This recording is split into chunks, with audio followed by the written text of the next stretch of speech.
കഴിഞ്ഞ ഡിസ്കോഴ്സ് ചെയ്യുന്നത് മുഖ്യമന്ത്രി പിണറായി വിജയൻ്റെ വാർത്താ സമ്മേളനത്തിന് ശേഷമാണ്. ഏതാണ്ട് ചരിത്ര പ്രസിദ്ധമെന്നിപ്പോൾ പറയാവുന്നൊരു വാർത്താ സമ്മേളനമായിരുന്നു. 1 മണിക്കൂർ 40 മിനിറ്റ് നിന്ന വാർത്താ സമ്മേളനത്തിൽ അന്ന് തന്നെ നമ്മളുടെ ഒരു പ്രധാന നമ്മൾ ഫോക്കസ് ചെയ്ത വിഷയം അൻവർ പോകുന്നെങ്കിൽ പോട്ടെ എന്ന നിലപാടിലേക്ക് മുഖ്യമന്ത്രിയും CPM-ഉം എത്തുന്നുവെന്നായിരുന്നു. ആ നിലയിലായിരുന്നു അദ്ദേഹത്തിൻ്റെ അൻവറുമായി ബന്ധപ്പെട്ട വിഷയങ്ങളിൽ മുഖ്യമന്ത്രി പറഞ്ഞ മറുപടികൾ മുഴുവൻ. അതിൻ്റെ വ്യക്തമായ സൂചനയായിരുന്നു.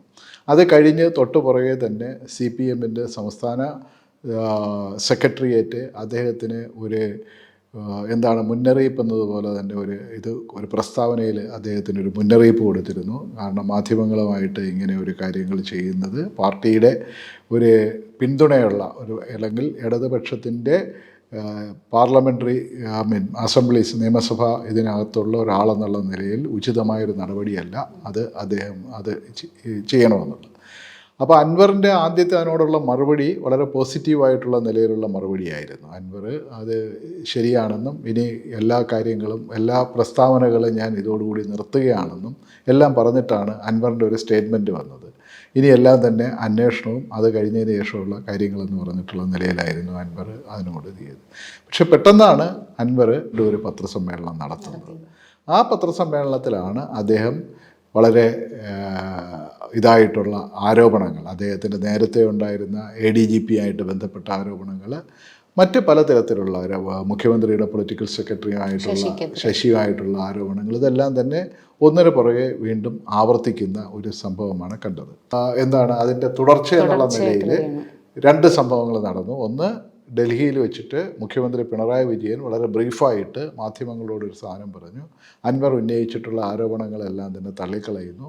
അൻവർ സർക്കാരിനും ഇടതുപക്ഷത്തിനും വിരുദ്ധരായ ശക്തികളുടെ ഒരു ആളായി പ്രവർത്തിക്കുന്നു എന്നുള്ളതാണ്. മുമ്പും നടന്ന വാർത്താ സമ്മേളനത്തിൽ പറഞ്ഞായിരുന്നു കോൺഗ്രസിൽ നിന്ന് വന്ന വ്യക്തിയാണെന്ന് ഉള്ള ഒരു കാര്യം. അതായത് ഇടതുപക്ഷ പാരമ്പര്യമല്ല, ഒരു കോൺഗ്രസ് കൾച്ചറാണ് അൻവറിനുള്ളതെന്നുള്ള ഒരു നിലപാട് അദ്ദേഹം പറഞ്ഞിരുന്നു.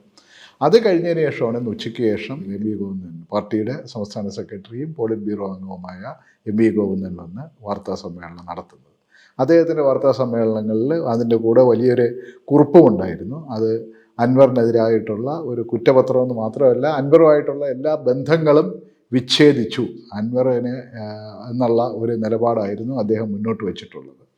അപ്പോൾ ഇതോടുകൂടിയിട്ട് ഒരു കാര്യം ഏതാണ്ട് വ്യക്തമാണ്. CPM അല്ലെങ്കിൽ അത് അൻവറുമായിട്ടുള്ള ഒരു ബന്ധം അൻവർ ഇതോടുകൂടി കഴിയുന്നു. ഇനിയിപ്പോൾ ഗോവിന്ദനോട് ഇന്നൊരു ചോദ്യം ഉണ്ടായിരുന്നു, അങ്ങനെയാണെങ്കിൽ അൻവറിനെ ഔപചാരികമായിട്ട് പുറത്താക്കുമോ എന്നുള്ള കാര്യം. അപ്പോൾ അദ്ദേഹം പറഞ്ഞ മറുപടി, അദ്ദേഹം CPM അംഗമല്ല, അതുകൊണ്ട് തന്നെ ഒരു പുറത്താക്കുന്ന പ്രശ്നമില്ല. പിന്നെ MLA സ്ഥാനം അദ്ദേഹം പറഞ്ഞത് അൻവർ തന്നെ സ്വയം പ്രഖ്യാപിച്ചു. അദ്ദേഹം ഇടതുപക്ഷത്തിൻ്റെ ഭാഗമായല്ല ഇനി ഇരിക്കുക, അദ്ദേഹം അസംബ്ലിയിൽ ഇരിക്കുക, ഇടതുപക്ഷത്തിനും വലതുപക്ഷത്തിനും ഇടയിൽ ഒരു മധ്യമ സ്ഥാനത്താണ് അദ്ദേഹം ഇരിക്കാൻ പോകുന്നതെന്ന് പറഞ്ഞു.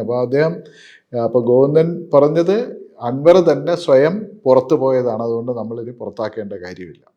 അപ്പോൾ അതിൻ്റെ ടെക്നിക്കാലിറ്റീസ് അല്ല നമ്മുടെ വിഷയം. അത് അങ്ങനെ അങ്ങോട്ടും ഇങ്ങോട്ടും എല്ലാം അതിൻ്റെ സാങ്കേതികപരമായ കാര്യങ്ങളിൽ പോകുമായിരിക്കും. പക്ഷേ അത് ഉന്നയിക്കുന്ന രാഷ്ട്രീയമായിരിക്കും ഒരുപക്ഷെ പ്രധാനമായിട്ടും ഇനിയുള്ള ദിവസങ്ങളിൽ ചർച്ച ചെയ്യാൻ പോകുന്നത്.